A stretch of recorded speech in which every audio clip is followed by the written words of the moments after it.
13 सितंबर 2005 England की capital London की गलियों में एक ग्रैंड और हिस्टोरिक परेड हो रही थी।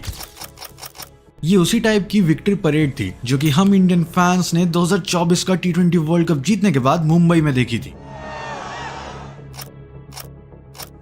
लेकिन 2005 में इंग्लैंड में ये विक्ट्री परेड कराने का आखिर क्या लॉजिक था?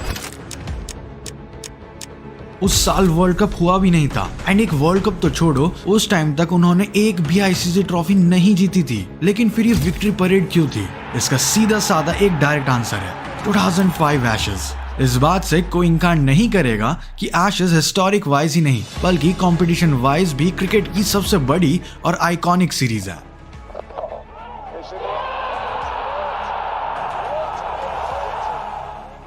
जहां पे क्रिकेट फैंस ये डिसाइड नहीं कर पाते कि कौन सी टीम ज्यादा स्ट्रॉन्गर है। उसी सीरीज को जीतने के बाद इंग्लैंड की टीम ये विक्ट्री परेड करवा रही थी। इस 2005 की एशेज को इंग्लैंड एंड ऑस्ट्रेलिया की नहीं बल्कि पूरे क्रिकेट हिस्ट्री की मोस्ट थ्रिलिंग सीरीज में से एक माना जाता है।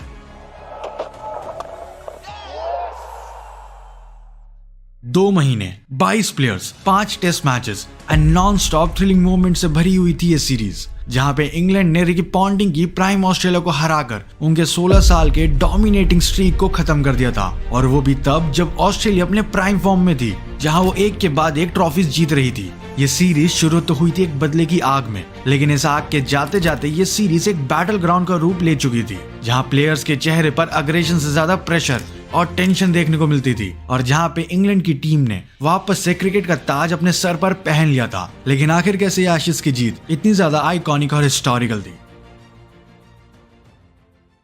बाय द वे गाइस, आपको प्रोबेबली पता ही होगा कि मेरे चैनल पे कुछ सीरियस इशू चल रहा है। इसके ऊपर मैंने एक कम्युनिटी पोस्ट भी डाली थी जहां पर काफी लोग इशू के बारे में पूछ रहे थे। सो उसी प्रॉब्लम को एक्सप्लेन करते हुए मैंने एक वीडियो बनाई है जो कि मैंने अपने सेकंड चैनल पे अपलोड करी है। आप उस वीडियो को आई बटन पे क्लिक करके देख सकते हो, वरना उसका लिंक आपको डिस्क्रिप्शन में मिल जाएगा। We really need your support, so please subscribe that channel, cause अगर इस चैनल पे कुछ इशू होता है देन वही चैनल है our last way to interact. Thank you. अब 2005 की एशेज इतनी ज्यादा आइकॉनिक क्यों बनी?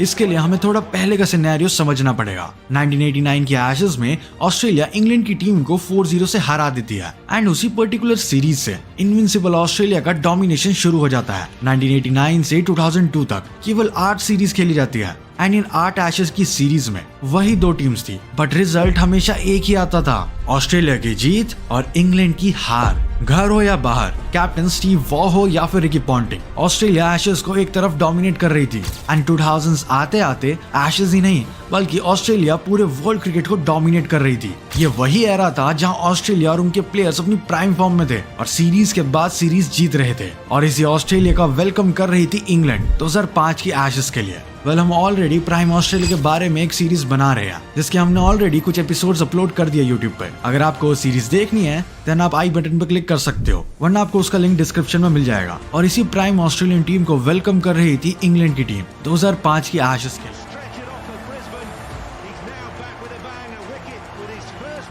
ये सीरीज अभी तक शुरू भी नहीं हुई थी कि सभी क्रिकेट एक्सपर्ट्स ऑलरेडी ऑस्ट्रेलिया को विनर घोषित कर चुके थे, क्योंकि पिछली 8 बार से तो ऑस्ट्रेलिया ही सीरीज को जीतते हुए आ रही थी। लेकिन मार्च 2005 में रिकी पॉन्टिंग की तरफ से ये स्टेटमेंट आता है, this series will be closest of all. इसका रीजन काफी सिंपल था, क्योंकि इंग्लिश टीम भी उस टाइम पर कई सारे लेजेंडरी प्लेयर से भरी हुई थी। और ये कहना बिल्कुल भी गलत नहीं होगा कि 2005 की एशेज की इंग्लैंड टीम पिछले गए डिकेड्स की सबसे बेस्ट इंग्लिश टीम थी, जिसकी वजह से अपोजिशन टीम के कैप्टन से ऐसा बयान काफी एक्सपेक्टेड था। और अगर ऊपर से उनके स्टार प्लेयर एंड्रू फ्लिंटॉफ के फॉर्म को ऐड कर दे तो कोई नहीं बता सकता था कि इस सीरीज को कौन जीतने वाला है। इस सीरीज से सबको काफी ज्यादा एक्सपेक्टेशंस थी, फिर चाहे वो फैंस हो या फिर फॉर्मर क्रिकेट लेजेंड्स। ये सीरीज अब बस एक सीरीज ही नहीं बल्कि एक ऐसे इवेंट की तरह देखी जा रही थी जहाँ पे क्रिकेट का ताज डिसाइड होने वाला था, जिसे ऑस्ट्रेलियन टीम पिछले 8 सीरीज से लगातार अपने नाम करते हुए आ रही थी। वहीं पे अब होस्ट इंग्लैंड को बस इसी विनिंग स्ट्रीक को खत्म करना था, जो कि बिल्कुल भी आसान काम नहीं था। सीरीज स्टार्ट होती है और इस सीरीज का पहला टेस्ट मैच इंग्लैंड के लॉर्ड्स क्रिकेट ग्राउंड पे खेला जाने वाला था। लॉर्ड्स को क्रिकेट का घर माना जाता है और जिस सीरीज की हाइप और एक्सपेक्टेशंस आसमान छू रही हो तो उस सीरीज के स्टार्ट एक आइकॉनिक ग्राउंड से ही करना चाहिए। टेस्ट मैच शुरू होता है और आखिरी दिन तक ऑस्ट्रेलिया सभी इंग्लिश फैंस को यह एहसास करा देती है कि आखिर क्यों उन्हें वर्ल्ड की नंबर 1 टीम कहा जाता है। उस मैच में ऑस्ट्रेलियन टीम टॉस जीतती है और बैटिंग करने का डिसाइड करती है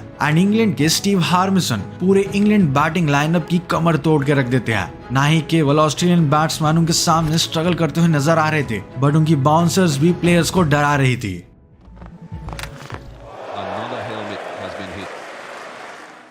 वहां पर हार्मिसन का 5 विकेट हॉल पूरा हुआ और यहाँ ऑस्ट्रेलिया की टीम 190 रन्स पर ही ऑल आउट हो गई। सभी को इस पॉइंट पर यह लग रहा था कि बस अब तो ऑस्ट्रेलिया का खेल खत्म एंड इंग्लैंड इस मैच को इजीली डोमिनेट करके जीत जाएगी। लेकिन वो कहते हैं ना, comebacks are better than setbacks.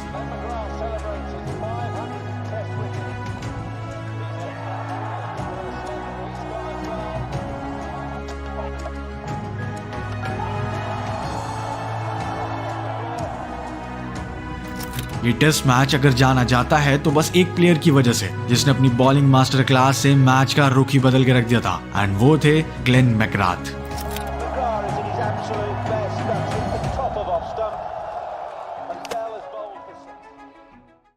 सो जैसे कि आपको पता है कि बॉर्डर गावस्कर ट्रॉफी चल रही है एंड इस टाइम सीरीज 1-1 पर लेवल अप है। हमने फर्स्ट 2 मैचेस में अनरियल डोमिनेशन देखा दोनों ही टीम्स का, लेकिन थर्ड टेस्ट मैच ड्रॉ हो गया बिकॉज ऑफ रेन एंड इस बंदे ने एक ड्रॉ मैच में भी 10,000 लगाकर 26,000 का प्रॉफिट बना लिया। एंड आप भी सेम ऐसा कर सकते हो स्टेक पर, क्योंकि स्टेक है वर्ल्ड की बेस्ट प्रेडिक्शन साइट। तो वेट किसका है? स्टेक का लिंक आपको हमारे टेलीग्राम चैनल पे मिल जाएगा, तो जाओ जाकर रजिस्टर करो, प्रेडिक्ट करो और विन करो। और मेरा प्रोमो कोड क्रिक एडिक्ट यूज करना मत भूलना। ग्लेन मैकग्राथ के पूरे करियर में लॉर्ड्स के मैदान को उनका दूसरा घर बताया गया है, और ऐसा क्यों कहा जाता था हमें इस टेस्ट में साफ साफ दिख गया। उन्होंने पहली इनिंग में ही 5 विकेट हॉल लेकर इंग्लैंड की टीम को 155 पर ऑल आउट कराने में एक इंपॉर्टेंट रोल प्ले किया। एंड देन सेकंड इनिंग में जब इंग्लैंड की टीम मैसिव 420 रन्स का इम्पॉसिबल सा टारगेट चेस करने के लिए उतरी, तब फिर से 4 विकेट हॉल लेके उन्होंने इंग्लैंड को बस 180 रन्स पे ऑल आउट करके मैच जितवा दिया। सारी की सारी एक्सपेक्टेशंस जो इंग्लैंड फैंस और दुनिया की थी इंग्लैंड से, वो पहले मैच के बाद ही खत्म होते हुए दिख रही थी। फैंस से बैकलैश तो मिल ही रहा था, मगर सबके मन में एक सवाल जरूर था कि अगर अभी नहीं तो कब। इंग्लैंड प्लेयर्स अपने आप से काफी ज्यादा डिसअपॉइंटेड थे और ऑस्ट्रेलिया ने सारी होप्स इस टेस्ट मैच के बाद ट्रैश कर दी थी। लेकिन जो इस मैच के बाद हुआ सीरीज में, वही इस सीरीज की मेन हाईलाइट बन के रह गई थी। 4 अगस्त 2005 इस सीरीज का दूसरा टेस्ट मैच एजबास्टन में खेला जाना था। इंग्लैंड इस सीरीज में स्ट्राइक बैक करने के इरादे से उतर दिया, लेकिन अब सब लोगों की उम्मीदें वैसी नहीं थी जैसे इस सीरीज के शुरुआत में दिख रही थी। बट स्टिल कई सारे फैंस को अब भी होप थी और एटमॉस्फेयर भी प्रेशर से चार्ज अप हो चुका था। एंड ये वही टेस्ट मैच है जो कि इतना क्लोज गया कि आज भी true cricket fans one of the best matches को याद करते हैं तो ये मैच उनके दिमाग में जरूर आता है। इस मैच के शुरू होने से पहले इंग्लैंड टीम एक बोल्ड स्टेटमेंट दे देती है। इस मैच में English captain Michael Vaughan toss जीत के गुड सरफेस पे बैटिंग करने का डिसाइड करते हैं। इंग्लैंड टीम अब अग्रेसिव मोड में आ चुकी थी और इस सीरीज में अब किसी भी तरह से वो कमबैक करना चाहती थी। इंग्लैंड की बैटिंग में शुरुआत लास्ट टेस्ट मैच के मुकाबले काफी अच्छी होती है, जब मार्कस ट्रेस्कॉथ के 90 रन्स एंड केविन पीटरसन के 71 रन्स इंग्लैंड को 407 के टोटल तक पहुंचाने में मदद करती है।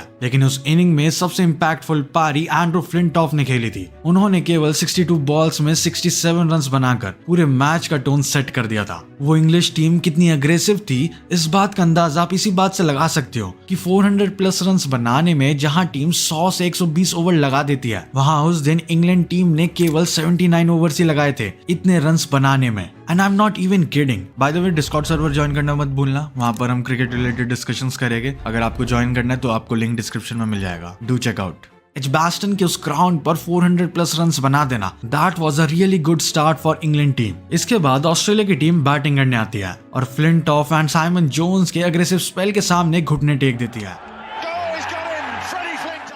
हालांकि ऑस्ट्रेलिया फाइट अच्छा करती है,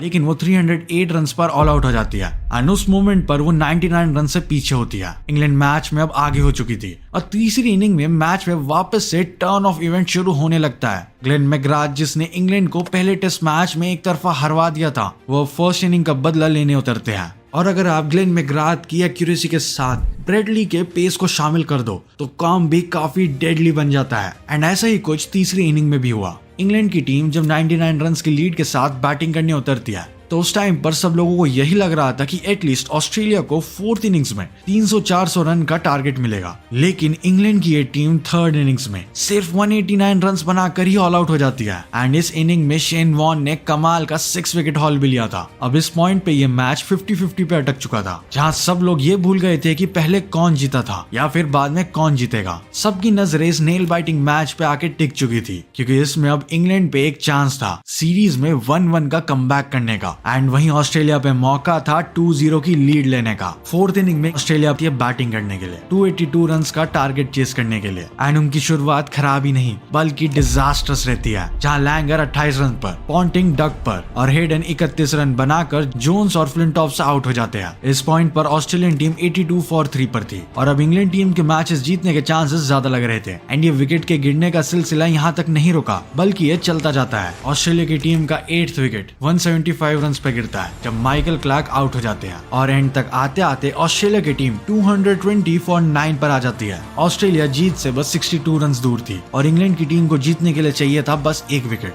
एंड आगे वही चीजें होती है जिसने इस एशेज को हमेशा के लिए इमॉर्टल बना के रख दिया। मैच एक बार फिर से टर्न अराउंड करता है और एक और ट्विस्ट आता है, एंड फिर ब्रेट ली ने माइकल क्रास्पोविच के साथ मिलकर एक और इम्पोर्टेंट पार्टनरशिप बनाई एंड ऑस्ट्रेलिया के स्कोर को 279 तक लेके गए। ऑस्ट्रेलिया को इस थ्रिलिंग टेस्ट मैच को जीतने के लिए और क्रिकेट हिस्ट्री में सबसे बेहतरीन कमबैक करने के लिए अब बस 3 रन चाहिए थे, और बॉलिंग कर रहे थे स्टीव हार्मिसन। एंड स्टीव एक शॉर्ट पिच बॉल डालते हैं। वो बॉल जानी तो चाहिए थी एक बाउंड्री के लिए, लेकिन माइकल कैस्परोविच का एज लगकर वो बॉल पीछे जेरन जोन्स के हाथ में चली जाती है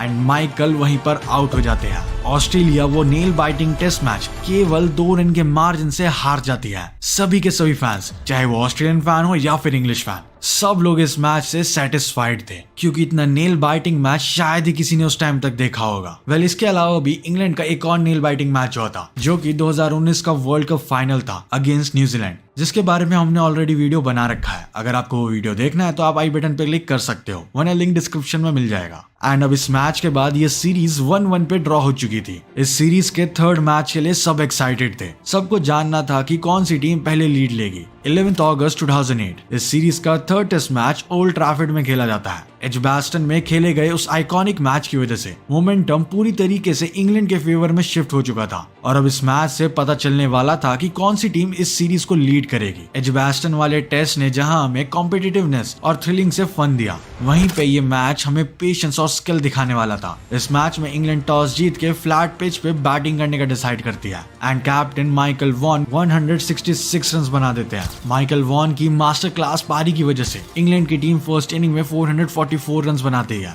एंड इसके जवाब में ऑस्ट्रेलिया केवल 302 रन ही बना पाती है, क्योंकि साइमन जोन्स एक बार फिर से ऑस्ट्रेलियन बैटिंग लाइनअप को परेशान करके रख देते हैं। जोन्स इस मैच में 6 विकेट हॉल ले लेते हैं, एंड अब लीड एजबास्टन वाले टेस्ट मैच से भी ज्यादा थी। सभी को अब यही लग रहा था कि ऑस्ट्रेलियन टीम थर्ड इनिंग में वापसी करेगी और मैच काफी इंटरेस्टिंग पॉइंट तक जाएगा, लेकिन इंग्लैंड ऐसा होने नहीं देती और थर्ड इनिंग में 280 रन बनाकर डिक्लेयर कर देती है। इंग्लैंड का इनिंग्स डिक्लेयर करना ऑस्ट्रेलिया के लिए एक अच्छी बात बिल्कुल नहीं थी। 142 रन से ऑलरेडी ऑस्ट्रेलिया की टीम पीछे थी, एंड अब उनका टारगेट 423 रन तक जा चुका था। उस स्टेडियम में बच्चे को पता था कि ये टारगेट आसानी से चेज नहीं होने वाला, लेकिन ड्रॉ की उम्मीद अभी भी बाकी थी। और जैसी बैटिंग उस दिन रिकी पॉन्टिंग ने उस मैच को बचाने के लिए करी, वो उनकी पेशेंस और स्किल लेवल को दर्शाता है। ऑस्ट्रेलिया की फोर्थ इनिंग्स में शुरुआत अच्छी नहीं हुई थी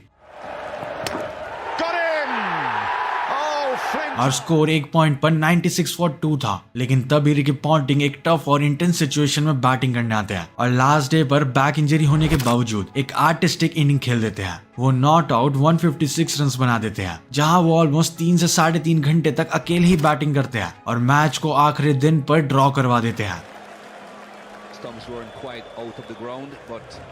पॉन्टिंग की ये सेंचुरी भले ही ऑस्ट्रेलिया को मैच नहीं जितवा पाई, लेकिन वो नॉक आज भी उनकी one of the favourite Ashes knock में से एक है।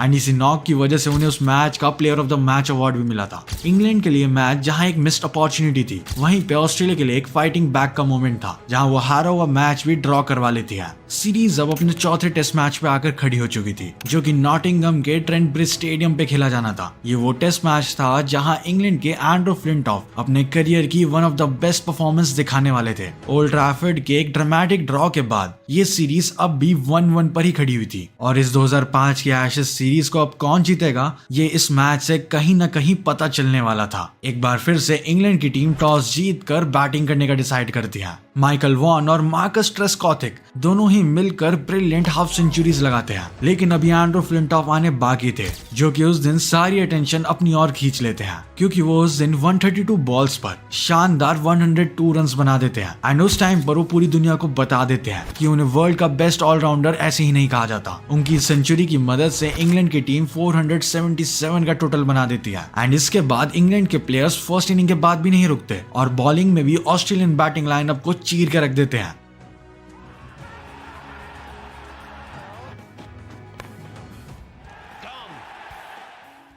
साइमन जोन्स एक बार फिर से 5 विकेट हॉल लेते हैं और ऑस्ट्रेलिया केवल 280 रन्स पर ही ऑल आउट हो जाती है। एक बार फिर से इंग्लैंड की टीम एक स्ट्रॉन्गर पोजीशन पर आ चुकी थी। ऑस्ट्रेलिया को इतनी जल्दी ऑल आउट करने के बाद इंग्लिश कैप्टन माइकल वॉन वो करने का डिसाइड करते हैं जो उस दिन पूरे स्टेडियम में सभी लोगों की एक्साइटमेंट बढ़ाने वाला था। वो ऑस्ट्रेलियन टीम को फॉलो ऑन दे देते हैं। किसी ने भी इमेजिन नहीं किया था कि जो टीम पिछले 8 बार से एशेज का ताज अपने सर पर पहन कर आ रही हो, वो इस सीरीज में एक ऐसे मोमेंट पर खड़ी होगी जहां उसे इंग्लैंड की टीम फॉलो ऑन दे रही होगी। लेकिन फॉलो ऑन मिला तो बैटिंग तो करनी ही पड़ेगी। ऑस्ट्रेलिया फॉलो ऑन करते हुए काफी अच्छी बैटिंग करती है और 387 रन तक पहुंच पाती है, यानी कि वो अब इंग्लैंड की टीम को 129 रन का टारगेट देती है। ऑल्दो ये टारगेट काफी छोटा था एंड इंग्लैंड वो मैच और सीरीज ऑलरेडी जीत चुकी थी। हालांकि उस टारगेट को चेस करने में इंग्लैंड को काफी दिक्कतें आई, जहां उनके 7 विकेट्स ऑलरेडी जा चुके थे। लेकिन एशले गिल्स और मैथ्यू हॉगार्ड ने मिलकर इस टीम को एक बार फिर से मैच जितवाने में मदद करी और इस मैच को जीतकर वो सीरीज 2-1 से इंग्लैंड की टीम के फेवर में हो चुकी थी और सारी नजरें ऑस्ट्रेलिया की ओवल में होने वाले आखिरी टेस्ट मैच पर आ चुकी थी। इस सीरीज का लास्ट टेस्ट मैच ओवल में था एंड ये ओवल का टेस्ट मैच एक हाई स्कोरिंग मैच था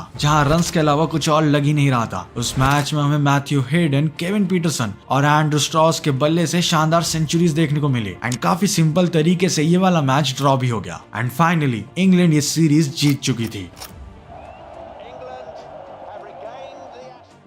और इंग्लैंड की इस अग्रेसिव टीम ने ऑस्ट्रेलिया की 16 साल पुरानी स्ट्रीक को तोड़कर इस वाली एशेज को अपने नाम कर दिया था। ऑलमोस्ट 2 महीने चलने वाली आइकॉनिक सीरीज अब फाइनली खत्म हो चुकी थी और इतने लंबे अरसे के बाद क्रिकेट फैंस ने एक एपिक राइवलरी विटनेस की थी जहां कब कौन आगे हो रहा था इसका किसी को भी आइडिया नहीं था। Emotions, cricket, controversy, fan base और मीडिया सब अपने पीक फॉर्म में था। ये सीरीज केवल एक नॉर्मल सीरीज नहीं बल्कि जंग का मैदान बन चुकी थी, जिसे 2 महीने के एक लंबी बैटल के बाद इंग्लैंड टीम ने जीता था और ऑस्ट्रेलिया की 16 साल के डोमिनेशन को एक साइड पे लाकर खत्म कर दिया था। एंड यहाँ पर सबसे इंटरेस्टिंग बात यह है कि ऑस्ट्रेलिया की वो टीम कोई मामूली टीम नहीं थी, वो थी प्राइम ऑस्ट्रेलिया की टीम जो कि उस टाइम पर 2 वर्ल्ड कप ऑलरेडी जीत चुकी थी और आगे जाके अपना तीसरा वर्ल्ड कप भी जीतने वाली थी। उस टीम को इंग्लैंड की इस टीम ने इजीली डोमिनेट करके हरा दिया था एंड इवन इंग्लैंड की चाहे वो माइकल वॉन हो, केविन पीटरसन हो, एंड्रू फ्लिंटॉफ हो या फिर स्टीव हैमिसन हो, एंड ये 11 के 11 प्लेयर्स उस सीरीज में अलग ही लेवल पर थे, जो कि एक सबसे बड़ा इंपॉर्टेंट रीजन था उनकी इस जीत का।